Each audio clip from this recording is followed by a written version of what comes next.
digital content creator. You can see his work all over social media. I jokingly call him my Korean brother from another mother. I'm incredibly proud of him. He is well researched. He's thoughtful.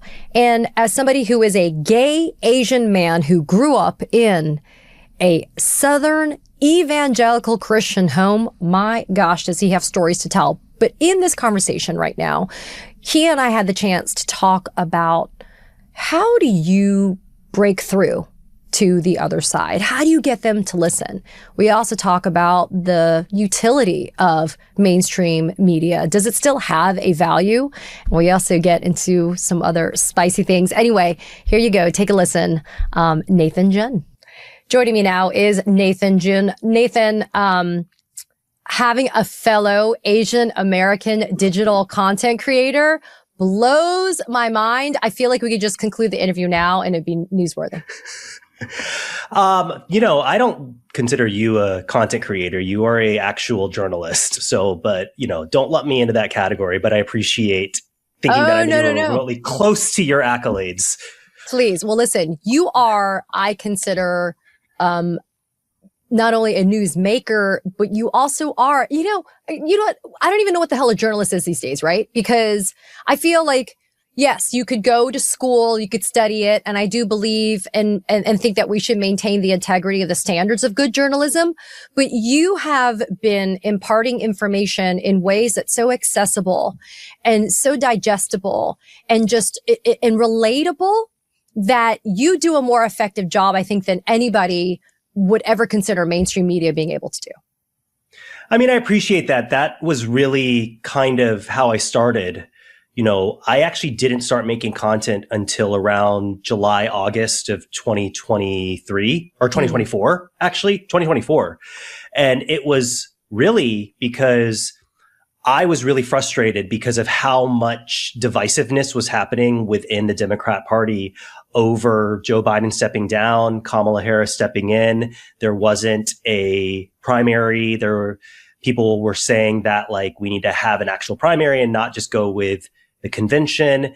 And what I realized in that time period was, a lot of people don't actually understand a lot of fundamentals of things that we learned a long time ago. And so my goal is just to try and take really complex things and simplify them. And a lot of times I'm learning them myself as I'm researching. And, I actually do have a minor in journalism, and I actually worked for the Central Florida Future in Orlando as a senior staff writer. So I have a little bit more of a background, you know what I mean? And I love researching. And I think that comes out in a lot of my content, which is I get really excited. I'm about to post something actually tonight where I have uncovered the actual advertising agency that actually creates all of the ICE ads, which no other major, I literally found them, and I'm about to post a video tonight about it. Wow. So you are doing what I spoke about with my friend Ellie Leonard, who's been going through the Epstein files, disclosures. She's an accomplished writer. So, I definitely don't want to diminish that. But the level of kind of this investigative sleuthing that is being done by people that either never thought they would be doing it or never thought they'd be in that space. I feel like we have tools available to us in these toolkits of just our lives. And if we have the interest, the time, the willingness to stay on the path of being truthful, I feel like that tackles more than what we're seeing in mainstream media sometimes. I mean, I'm not going to shit on mainstream media. Am I allowed to say shit? You're allowed to say whatever the fuck you want to say. Okay, great. Amazing. It's funny because I went to your former employer this past Sunday and my management and I were basically saying just don't say fuck, just don't say fuck, just don't say fuck. And I'm so the entire time you can say shit, but anyway, go on. Yeah. It's but I'm not going to shit on mainstream media because I still think that they obviously have a very heavy hand, specifically in voters who are over the age of 55, who still really turn to those as their primary source of news and information. I think what you can see is just media trends that are happening, which is people want information as quick as possible because as they are scrolling and they see a cute video of a dog, they see a dress or a bag that they want to know, oh crap, it's like the president went to Davos and spent 30 minutes talking about how Greenland belongs to us, but then they want to move on.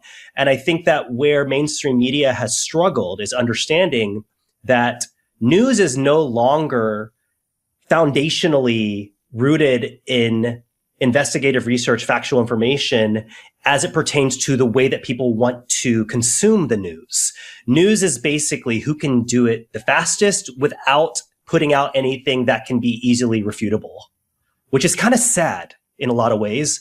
But it's also just, I talk a lot about the fact that in life in general, specifically as somebody who is Asian American and who has dealt with different levels of systemic racism that we've all dealt with as people, as part of this community, I always talk about the fact that like you can either fight the rules or you can become the exception to the rule. And I think a lot of what's happening within media is people are just becoming to the exception.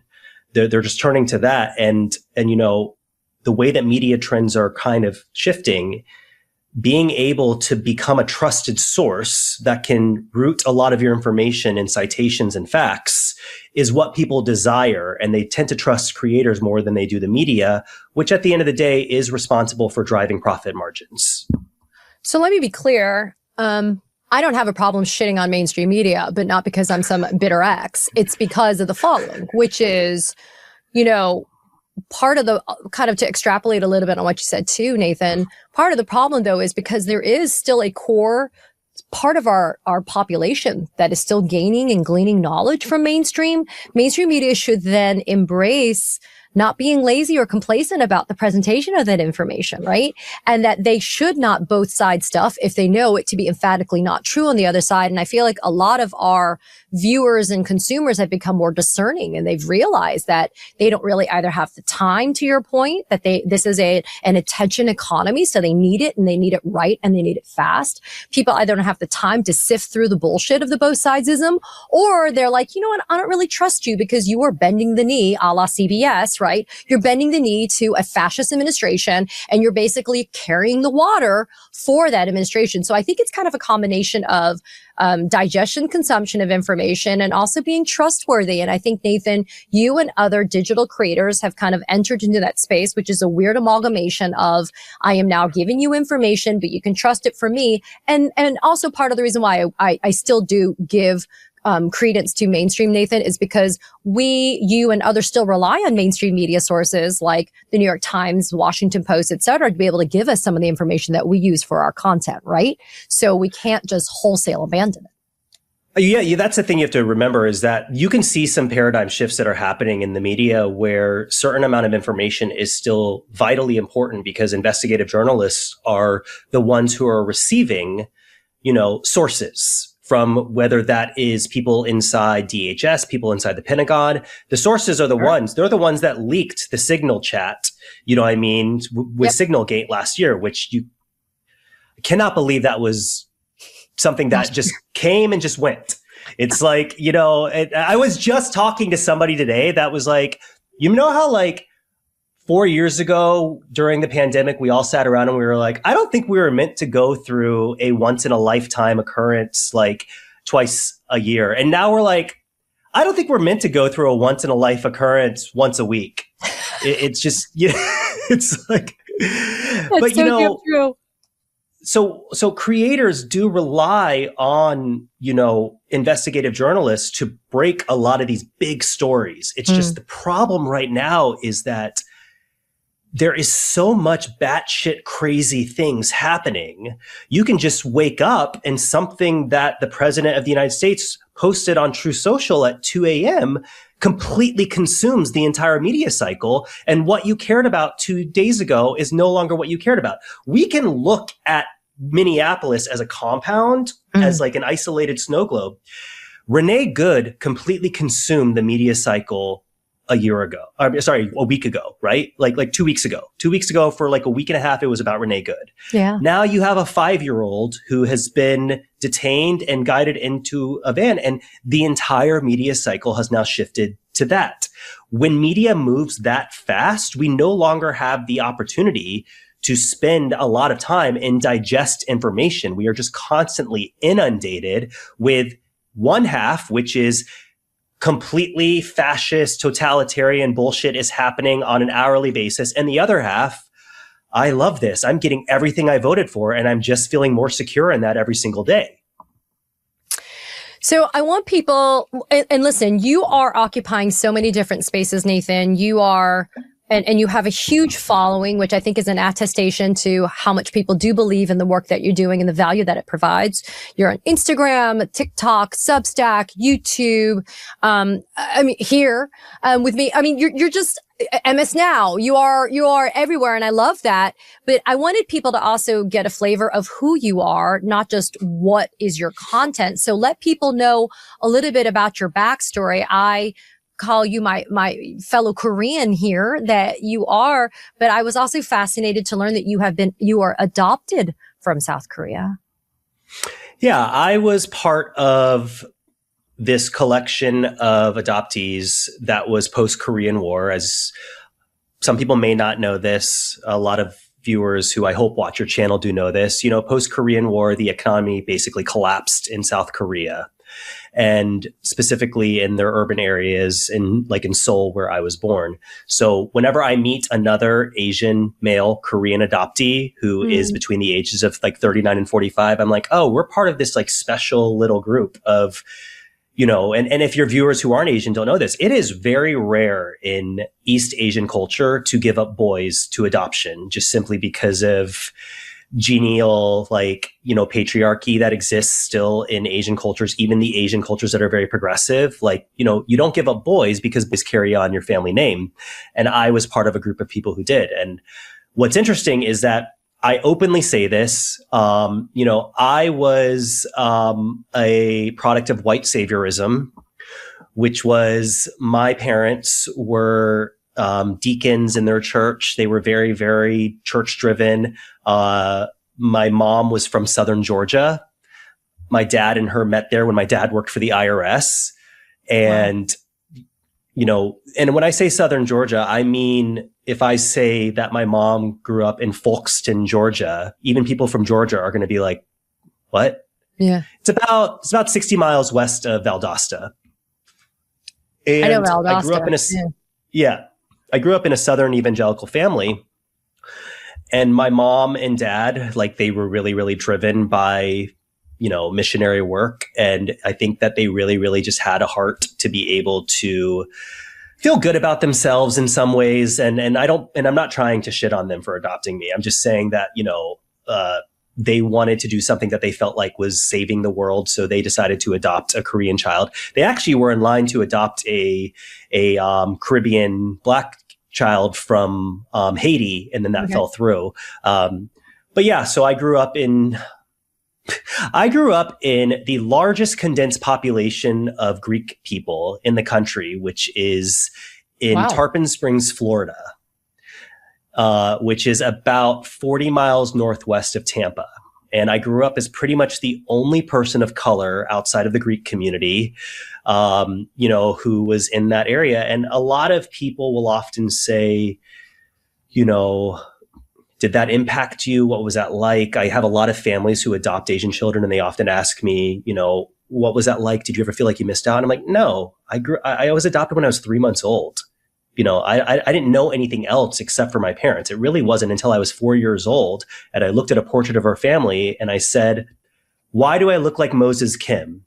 Moses Kim was a kid that in the I did Taekwondo. He lived in a different town than me, but we went to the same Taekwondo place. And that was the first time I saw another Asian in my life, was when I was 4 years old and I saw Moses Kim.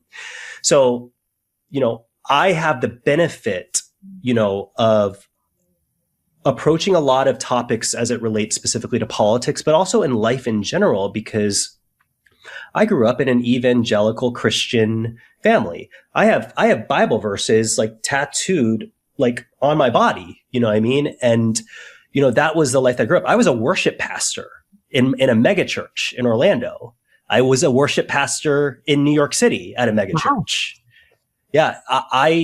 Your people who are watching this are going to get a lot about me that they probably didn't know. It's I basically was leading worship in a mega church in New York City that had over 3,000 people that went to it. And I was basically asked that I was told that I was no longer allowed to serve because at 27 years old, I decided I was no longer going to be celibate and I was going to have a life. Because I basically decided to be celibate as a gay man. But wait, they let you serve even if you were gay, regardless if you were being celibate or not? They didn't. It was kind of we didn't really talk about it kind of thing. Like, but I never really came out kind of thing. Well, I never really told them I'm gay, but I'm going to be celibate. I had to sign a contract when I became a leader in the church that stated that I was not allowed to be gay. It's like, and so I made a conscious decision on my own that I would just choose to be celibate for as long as I possibly could. You and I need to have a whole other episode to talk about religion. I could do a 3-hour podcast about deconstructing Christianity and about surviving and about religious abuse, about the fact that I was put in conversion therapy when I was 13 years old. I could do an entire expose on that. Well, one thing that you have been publicly transparent about, though, is the fact that your family, I mean, how do you reconcile your family and growing up in an evangelical Christian home with the fact that you are now very openly against the policies that are being promulgated and pushed out by this administration? You know, I have a lot of empathy and I don't feel sorry, but I just understand, you know, for most of my family, they haven't left a 40-mile radius of where we all grew up for their entire lives. Okay. You know, and I understand how if you don't leave and if you feel like the government overall is failing you, which I think we could have a whole other conversation about that in itself. You start to basically believe that what this country fundamentally needs is a abrasive jolt. And so, you know, which was the Trump promise, right, Nathan? Which was the Trump promise. I am the change. I am here to get rid of the swamp and to change things because you are an aggrieved people. So here I am. You want to talk about saviors? Here I am to save you from that, right? Yes. And, you know, I had to deal with 2015 through 2025 of, you know, my family, my dad and my mom passed a couple years ago, but my dad, you know, has MAGA hats. It's really great though, because my mom, one of the last things she told me when she was still able to communicate was I will not vote for him in 2024 because he's too divisive. Oh, wow. It's like, and then I said, will you vote for Biden? And she was like, probably not, but I'm not voting for Trump. And so, and a lot of people are like, how have you not cut them off? How have you not, disowned them? How have you not moved on? And a lot of ways I say to that is, you know, we don't get to necessarily choose our family. We get to choose our friends. We get to pick our chosen family around us, which I have. I have a wonderful husband whose family is from Taiwan and Vancouver. I have amazing friends in New York City who all come from different diasporas and backgrounds of life. And that's like my family here in New York. But, you know, my family is not intentionally cruel, if that makes any sense. They support certain aspects of what this administration is doing, but we have really actually productive conversations where we've actually found commonality about healthcare. We found commonality about corporate funding for campaigns. We found commonality about gay rights, not on trans rights, but at least on gay rights. But that had a lot to do with the fact that I stuck around. And I actually decided to have these conversations and these dialogues.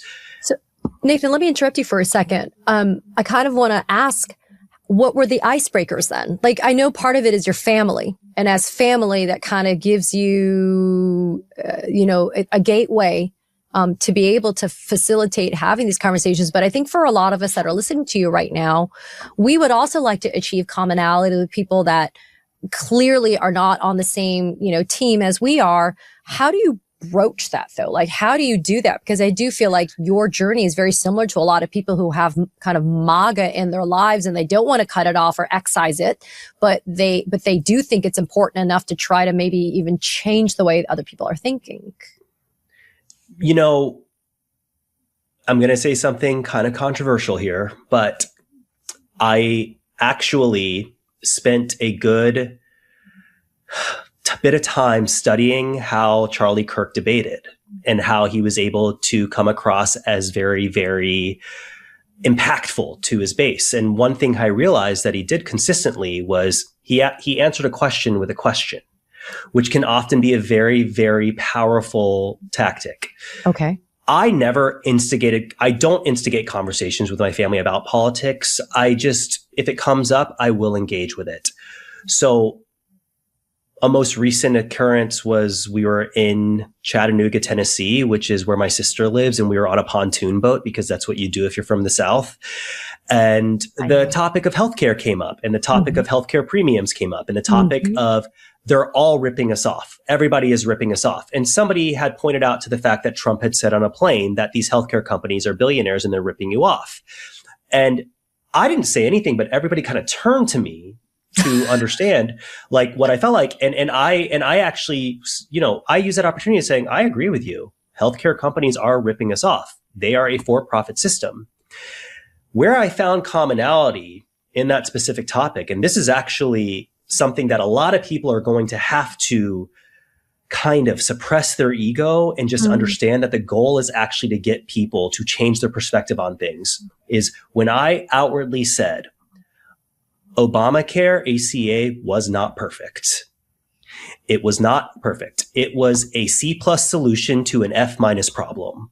And I can actually accept that. Where Obamacare, and I went through it. I'm not going to do it for this call, but I went through like where Obamacare struggled was it hedged its bet on the fact that for the next X number of years, we would continually subsidize and fund ACA through government subsidies by having higher corporate tax rates, by having higher progressive tax rates, and that it would be subsidized.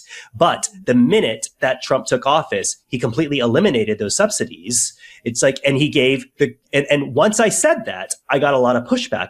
But when I said, you can research this, you don't have to believe me, but you can research it. One of his first acts was removing a heavy amount of subsidies. And instantaneously, we had the largest spike in healthcare premium costs in this country at that moment. Now, with that, you cannot go into a bazooka fight with sticks and stones.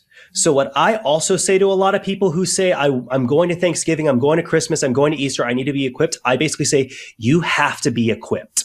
No talking points that I give in 3 minutes is going to equip you to have difficult conversations about public policy.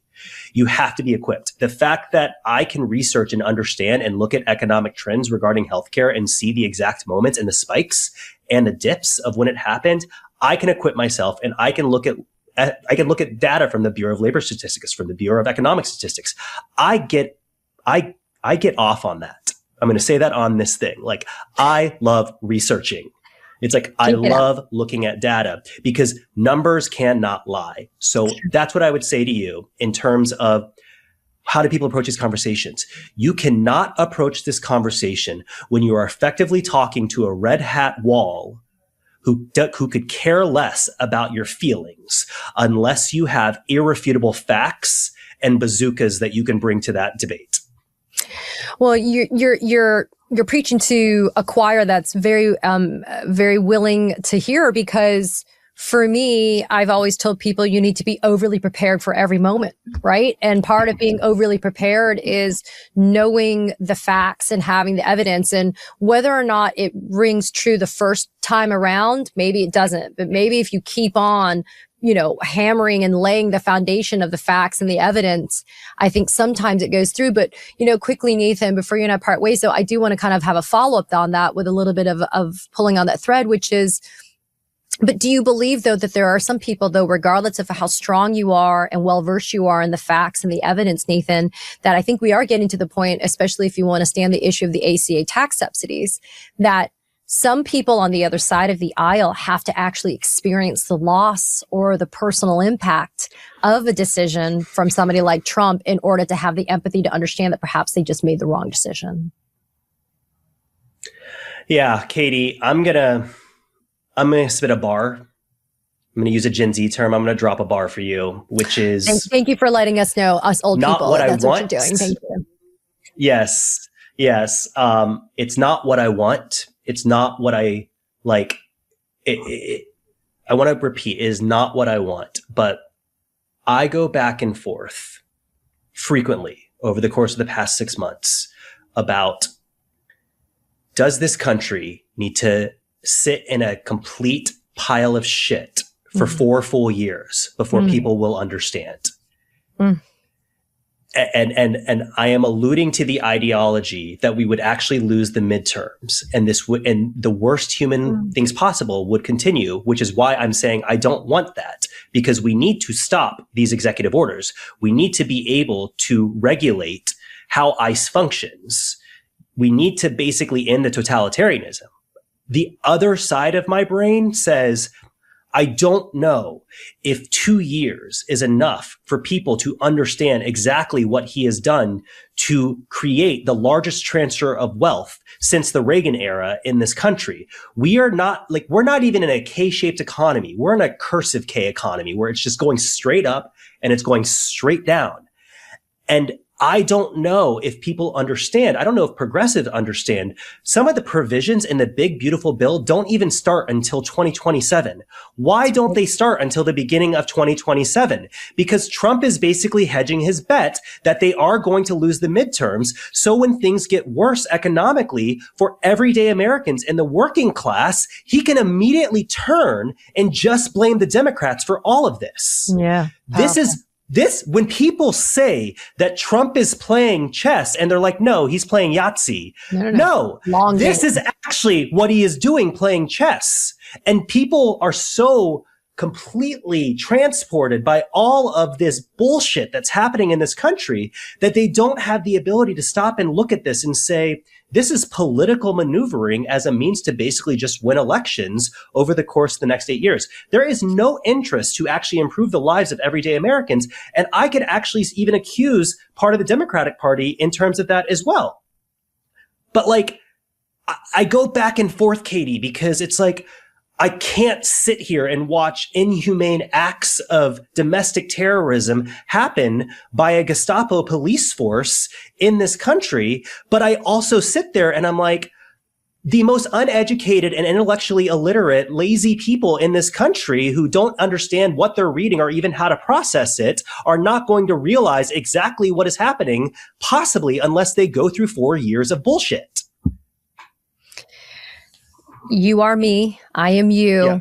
That is where I say my humanity is challenged, because I don't want suffering to happen on that level. And yet sometimes sometimes the dogs need to catch the car, don't they? And sometimes they need to actually get what they want and realize that it was never supposed to be good.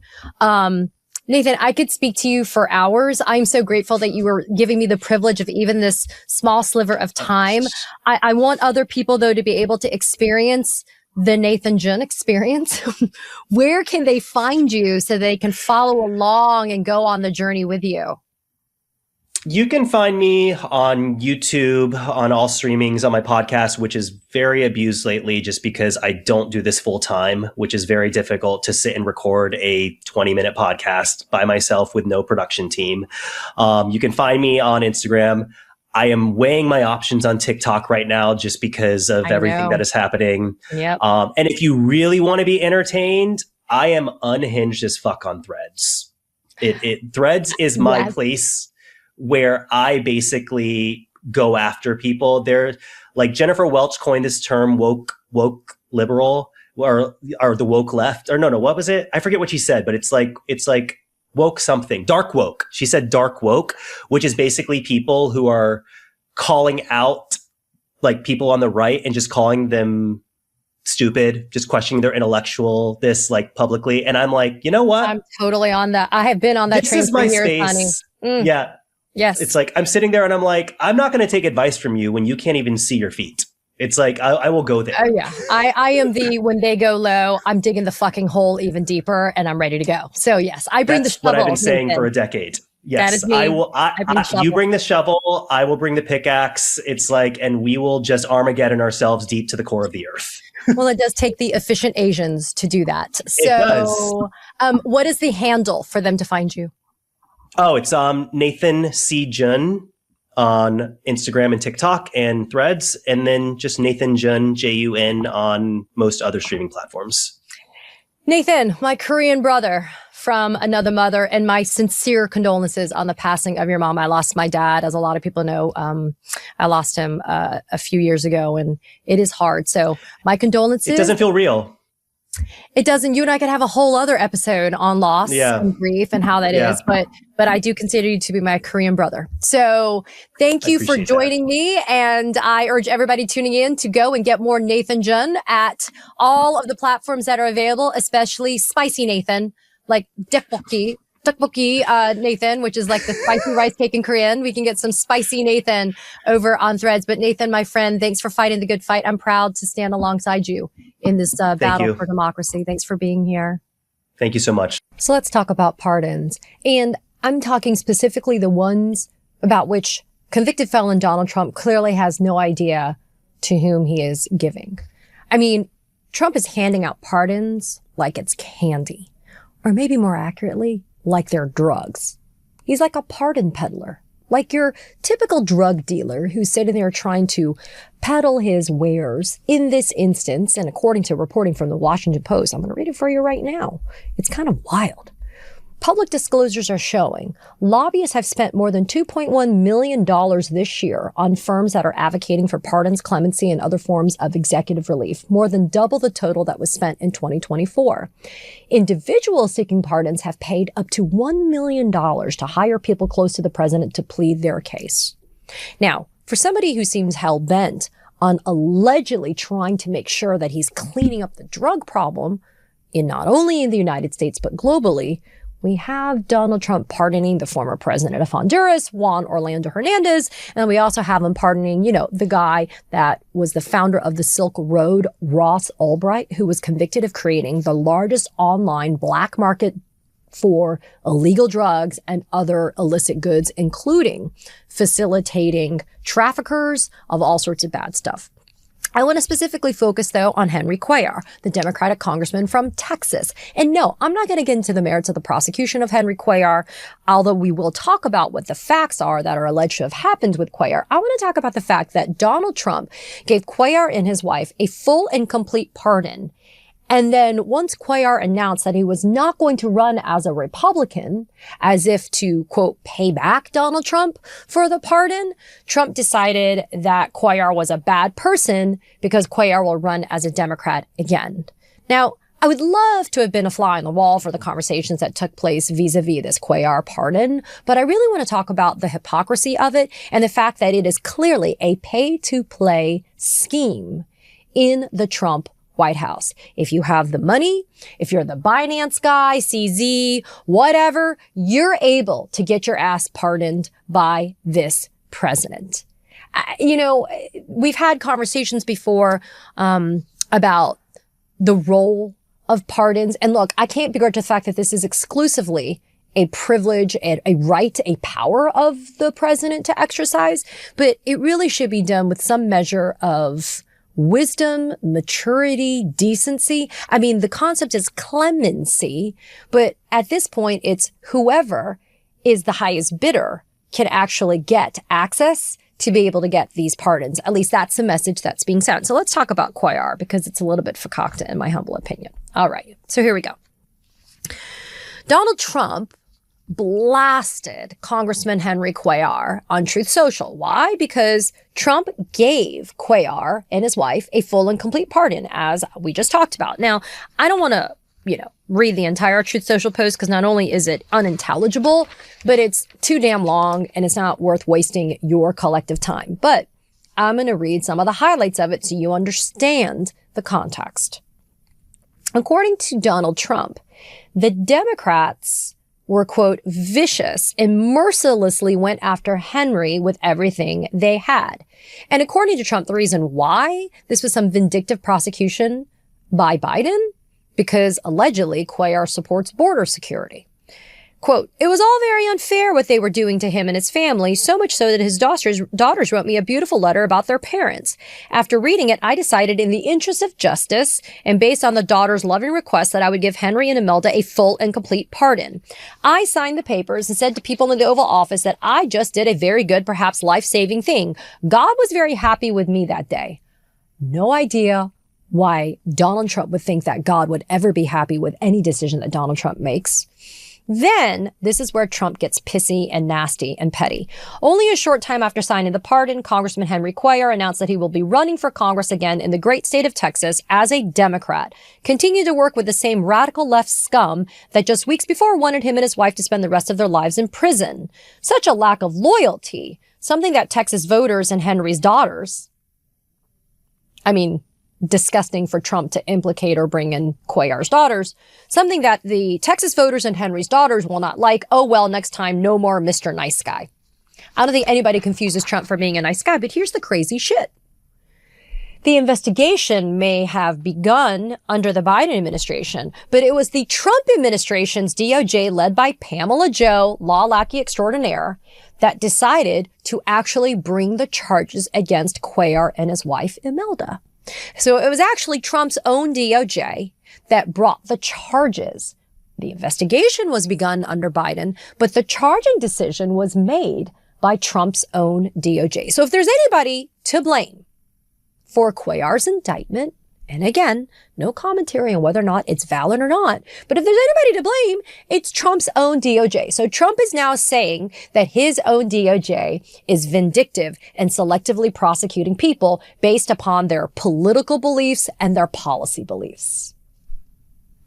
I just read it to you. It was Trump's own words. But let's talk about the case against Cuellar and his wife, because I do think this is really important for you to understand the context. So, Henry Cuellar and his wife Imelda were initially indicted for 14 federal counts, and just a couple of months ago, the DOJ moved the court to dismiss 2 of the 14 counts against Cuellar and his wife. It's a federal bribery and conspiracy indictment, and they were supposed to go to trial actually in September of this year, but it just got rescheduled for next year. Well, now it'll never happen because they got pardoned, but it was supposed to happen next year in April of 2026. Cuellar, age 69, and his wife Imelda were charged with accepting thousands of dollars in exchange for the congressman basically putting his finger on the scale to help advance an Azerbaijan-controlled energy company and a bank in Mexico. The allegations are that Cuellar agreed in exchange for $600,000 that he would deliver pro-Azerbaijan speeches on the floor of the United States House of Representatives, and the payments initially went through a Texas-based shell company owned by Cuellar's wife Imelda and 2 of Cuellar's children, and this is according to the allegations in the indictment against the Cuellars. Now, the Cuellars at the time were still facing 12 charges, so this is also a little bit of a primer on you can be pardoned before you are actually convicted of a crime. So, just because you've been indicted, or you could also be facing charges, you could actually be pardoned, right? And so in this instance, the Cuellars had yet to be convicted, but they were indicted and facing 12 charges since, and they were given a full and complete pardon. The charges included conspiracy, bribery, and money laundering. Again, very serious charges that were being faced by the Cuellars. So the trial was expected to last 5 weeks. Cuellar served in Congress for more than 20 years. And let's talk about his district, because I want to talk about the redistricting efforts that were just done by the Texas Republicans that the Supreme Court just said, unfortunately, that the midterms in 2026, that bullshit redistricting illegal map, those maps could be used in 2026. Cuellar's district goes from San Antonio to the U.S.-Mexico border in South Texas. Now, footnote, Cuellar's own lawyers tried to move his trial from Houston to Laredo, which is the hometown of the Cuellars, and that request was denied by the federal judge. Since the Cuellars got indicted back in April of 2024, 3 people pleaded guilty in connection with the case. Colin Strother, one of Cuellar's top former aides, Florencio Rendon, a Texas political and business consultant, and Irada Akondova, who was director of a Texas affiliate of an Azerbaijan energy company. So 3 people have pleaded guilty since the Cuellars were indicted, but according to Donald Trump, this was just a setup. And the Cuellars, by the way, say this too. They say that they were set up and entrapped. And that is the reason why this all happened, to the tune of $600,000 bribes from an Azerbaijani oil company and a Mexican bank. Okay, so those are the charges. Now, look, again, it makes you scratch your head a little bit. So the Cuellars, because according to the Donald Trump's Truth Social post, I never spoke to the congressman, his wife, or his daughters. So let me get this straight. Trump gives a full and complete pardon to 2 people that he never spoke to. Now, we all know that Trump lies all the time. So in this instance, I'd really like to know, there was literally no communication between the Cuellars and Trump? Okay. Or is Trump trying to be a technical asshole? Maybe it was Cuellar's lawyers or whatever. But either way, right? Trump has zero knowledge about these people. He has no idea what they have done. He just on a whim is granting pardons, again, giving it out like candy, right? You got Juan Orlando Hernandez, the former president of Honduras, who was convicted and sentenced to 45 years for facilitating the importation of 400 tons of cocaine into the United States. But let's give him a total pardon. Footnote, while we're blowing up people in the Caribbean Sea, allegedly narco-traffickers from Venezuela, we're also going to give all these other pardons. How about Rod Blagojevich from Chicago? Remember him? He also got a pardon. George Santos, he got a commutation. I mean, I'm assuming Donald Trump actually knew who these people were, right?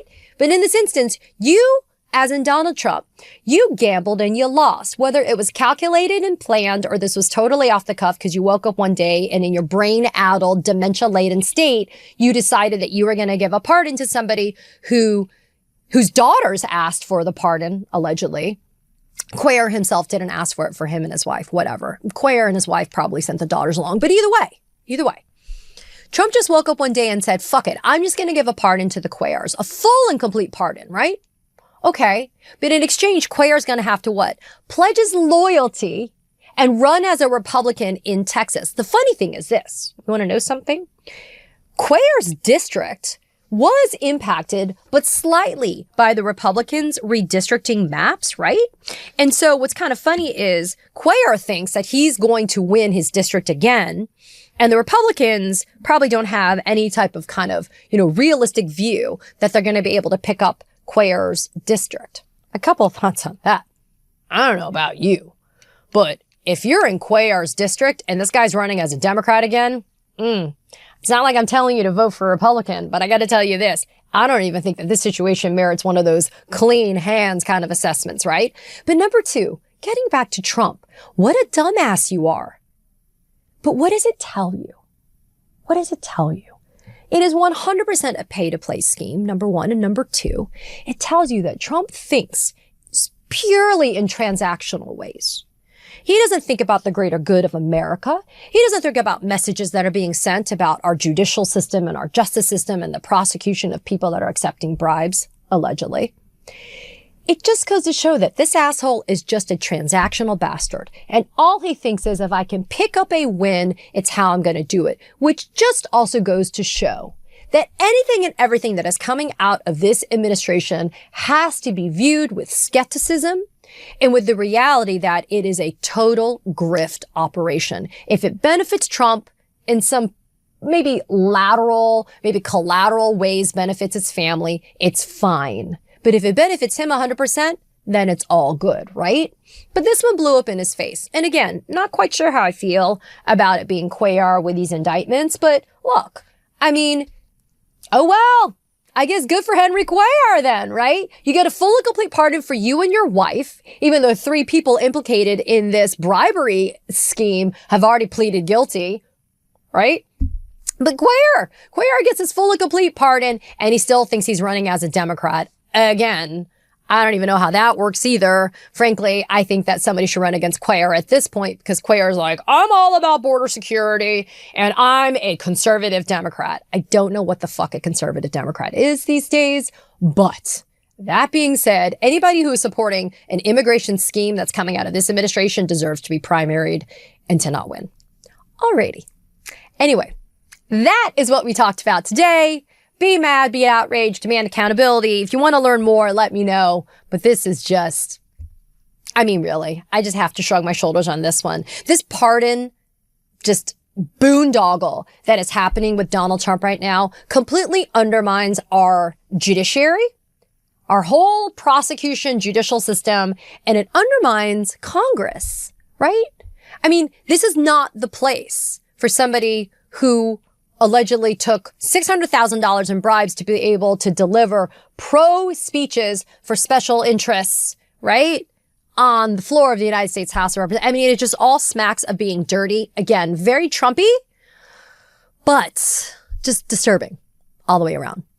As we know, California Governor Gavin Newsom, he's fighting fire with fire. Finally, the Democrats are coming to that knife fight with a bazooka, prepared to take on convicted felon Donald Trump's illegal and unconstitutional gerrymandering scheme that he has deployed at least in Texas so far, but hold their beer.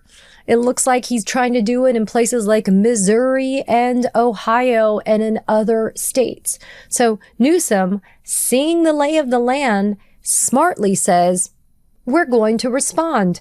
So specifically, and I'll remind y'all, last week, Governor Newsom unveiled his proposed constitutional amendment that's entitled the Election Rigging Response Act.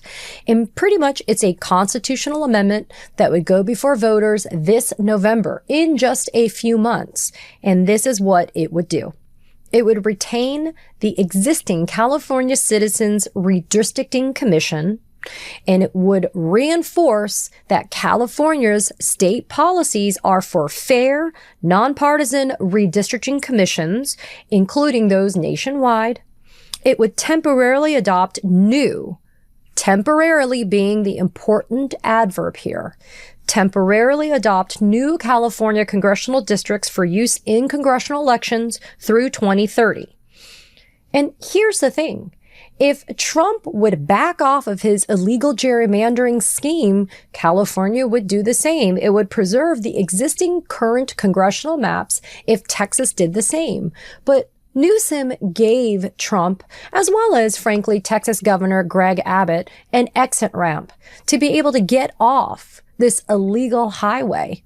But they chose not to take that option, and that's the reason why they are forcing Newsom's hand. Let me be clear here. But for Trump and Abbott, more specifically Trump, because Abbott's just a do-boy doing Trump's bidding, if Trump would just have backed off on this and allowed voters in the state of Texas to be able to have their vote count for the candidates they want to elect, in the districts as currently drawn, footnote, those districts in and of themselves are crappy, but heck, Texans are willing to move forward with that at this point. If that were the case, then Newsom would not have to move forward with the Election Rigging Response Act. But this is all Donald Trump's fault. And don't let anybody else suggest otherwise. This is not some idea that was plucked out of heaven by Gavin Newsom. It is an idea, it is a response, it is a strategy that is necessary to combat the illegal gerrymandering that is going on by Trump and Republicans. Why? Pretty obvious on its face. Trump's big bullshit bill and his lack of any clear policies other than ones that lead to the total destruction of the American working family. Trump's big bullshit bill, all of his bad ideas that have been deployed in the United States are coming back to bite him in the ass. And they know that the November 2026 midterms are going to be a disaster for Republicans. So in order to ensure that they retain control in DC, the Republicans are just rigging elections left and right. We're going to get into Florida in just a few minutes. And I've talked about it before here at your news channel, but I think it was important to talk about some of the opposition that's coming up to Newsom's plan and really kind of dig deep, because if you do, you'll see exactly what is at issue. But before we get there, I just want to underscore the following. The legislative package that Newsom rolled out last week includes the following. It'll be a bill that calls for a special election on November 4th. During that special election, the voters in California will be able to decide whether they want to adopt the proposed constitutional amendment that would then establish timelines and a procedure for moving forward. So you'd actually have the special election, and then you'd actually have the procedure by which that constitutional amendment would end up on the ballot for the voters. The bill would establish new congressional maps, right, that would take place under the proposed constitutional amendment if other states engage in redistricting. And the bill would authorize reimbursement of costs to administer the election. So again, Newsom has anticipated the opportunity to back off of this, assuming arguendo states like Texas don't move forward with this illegal redistricting plan. So once that was announced, immediately there was some opposition that was raised. So let's talk about the two forms of opposition, or two basically voices so far we've heard of opposition in California, because they're very important to note. The most kind of public one came from former California governor and Republican Arnold Schwarzenegger. He says that because he was one of the original backers of this independent commission that was drawing the legislative maps in California, that he opposes any and all types of gerrymandering. So he says, as in Schwarzenegger, he says that, quote, I hate the idea of the Republicans redrawing the district lines in Texas as much as I hate what the Californians are trying to do. He says, I promised them that we are going to create a commission that would be independent of the politicians, and there will be an independent citizens commission drawing the lines. So I'm not going to go back on my promise. I'm going to fight for my promise. Schwarzenegger then says he will not align himself with the Republican Party, but he will actively campaign against Governor Gavin Newsom's ballot measure. Schwarzenegger claims that it's nothing personal, but it is, right? I want you to stop and think about this for a second. How can it not be anything personal, not only against Newsom, but against all of the Americans that believe in the democratic process of our elections? If Trump is trying to rig the elections by doing this illegal gerrymandering across the United States, with the first opening shot across the bow in a state like Texas, which is easy fodder for him, how is this not a personal attack on the elective rights, the election rights of Americans? Again, those that believe in the democratic process.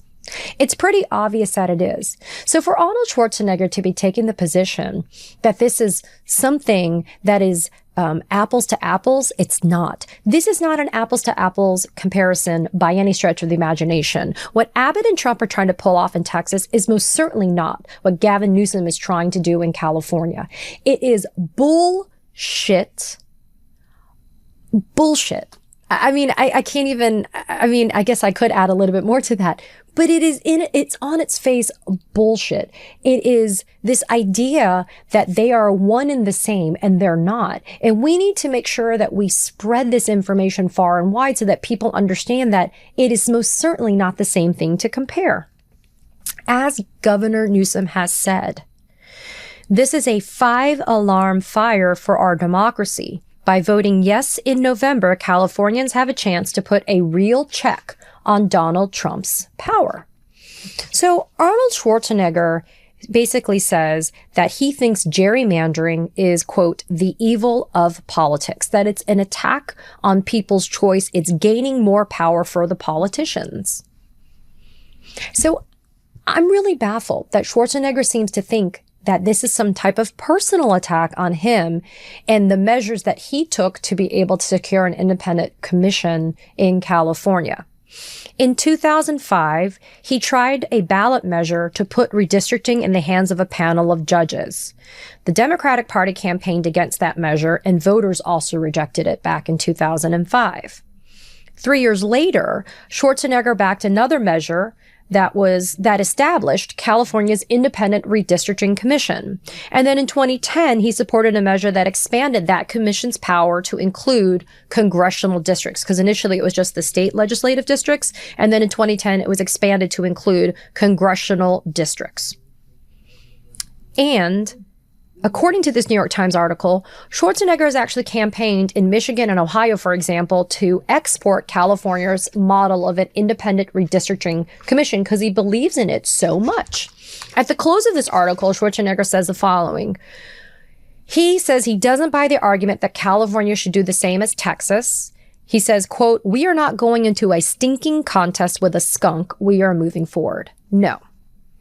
California may have moved forward with an independent redistricting commission. Texas is most certainly going back in time. In fact, most, if not all, Republicans want to turn the hands of time back to a time when minorities didn't get to vote, women didn't get to vote, when most people, unless you were white and male, were disenfranchised from the ability to vote. That's what Republicans are trying to do. They are trying to steal your vote. Simple. End of story. So please don't come at me with this idea that California is doing something wrong or untoward with Newsom's plan. California is the strongest state to be able to do this. And look, the irony doesn't escape anybody. Newsom is still putting this issue to the voters. He's not unilaterally acting like Abbott is doing, right? Or under some bullshit scheme of first of all, purportedly trying to fix some DOJ illegalities of the map that the Republicans in Texas drew in the first place.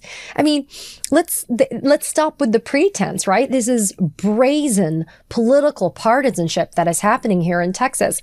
Newsom's not doing that. Newsom is trying to level the playing field. So there's no comparison that comes. So let's now talk about another guy who's actually bankrolling a lot of what's going to happen in terms of the opposition to Governor Newsom. His name is Charles Munger Jr. So he is the 68-year-old son of Warren Buffett's longtime business partner. Back in 2008, there was an amendment called Proposition 11, which first created the Independent Redistricting Commission for state legislative districts. That passed with about 51% of the vote. Proposition 11 then came back, and then it became, by way of Proposition 20, the idea of expanding that Independent Redistricting Commission's authority to U.S. House districts. Okay, so we talked about that a couple of minutes ago. Initially through Prop 11 in California, it was just the state legislative districts. And then through Prop 20, it included the congressional districts. Now, Munger Jr. gave $1 million for Prop 11. Then he shelled out $12 million for Prop 20. So on its face, it seems like this guy, Munger Jr., is a backer, like a good faith backer of independent redistricting. Sounds fine, not an issue, right? But here's the thing. Munger Jr. is actually getting an entire campaign together against Governor Newsom's plan. And what he's doing is he's trying to not only call political and public support, but he's also financially backing the opposition here. He's going to be backing the Republicans' efforts to block Newsom from redrawing that congressional map. But let's dive a little bit deeper. Courtesy of Politico, an article that just came out today, they looked into the financial giving that Munger Jr. has done, and it's definitely worth noting and bringing to your attention. Munger Jr. has contributed more than $158,000 to socially conservative causes over the last 25 years. And this is according to federal tax filings that were done on behalf of his nonprofit.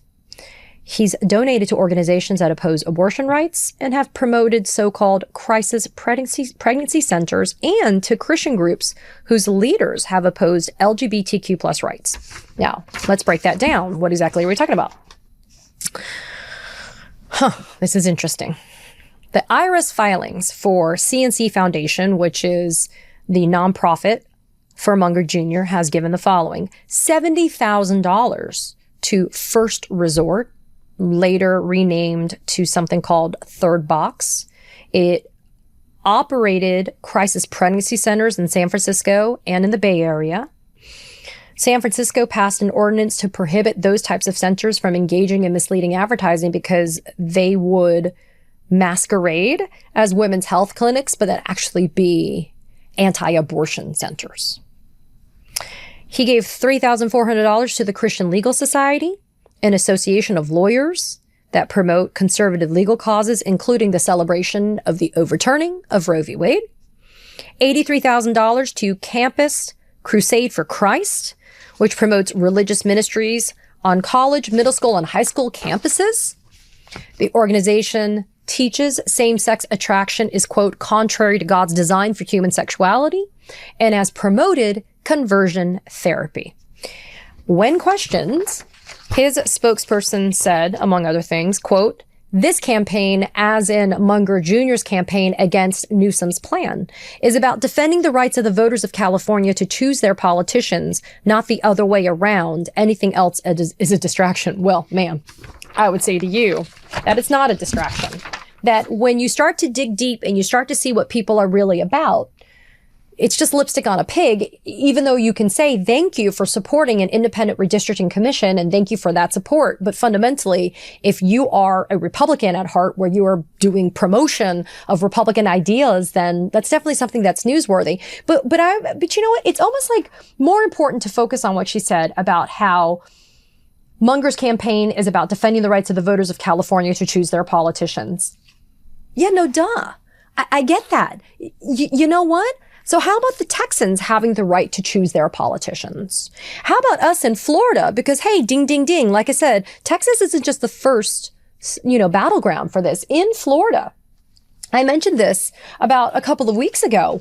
We're going through the same experience in Florida, and honey, it's like on the fast track. So we currently have the speaker in Florida who has now announced that he is creating a select committee to explore redrawing Florida's congressional maps. This is now in conjunction with convicted felon Donald Trump's announced war yesterday on mail-in voting. 27% of 2024 voters voted by way of mail-in voting. 27%. And then in Florida, as is noted here, the vast majority of our voters are seniors. How do they vote? Mail-in voting. Again, an attempt by Trump and Republicans to disenfranchise people of their right to vote.